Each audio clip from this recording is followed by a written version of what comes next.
সেটা সবার সামনে বলুক, তারা কি করবে। আমি তার সাথে সংসার করতে চাই দেখে আমি আমার জীবনের সব কিছু শেষ করে ফেলছি। আমার বাপ মা আমার কোনো করতে চাই। আপনার পরিবারের সাথে আপনার সম্পর্কটা কেন বিচ্ছিন্ন হলো? বিচ্ছিন্ন হয় না, আমার পরিবার আমার সাথে আছে, কিন্তু তারা একটাই কথা বলতেছে, তুমি যদি আহাত করো আমরা তোমার পাশে থাকবো না। তুমি ভালো জায়গায় বিয়ে করো, আমরা তোমাকে বিয়ে দিচ্ছি। যেই ছেলে তুমি দেখতেছো তোমাকে ঠকাচ্ছে, দাও তুমি সেই ছেলের পিছনে কেন? তাদের এইটাই কথা, তাদের এটা অভিমান। কালকে আমরা ওসি কথা বললো, আমরা কথা বললাম, দেখলাম হ্যাঁ। আপনার আব্বা থানায় আসতে চাচ্ছে না।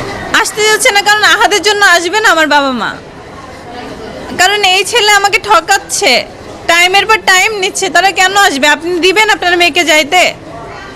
আপনি দিবেন? আচ্ছা, আরেকটা কাজ, ফেসবুকে লাইভে গেছেন মনে হয় নাকি?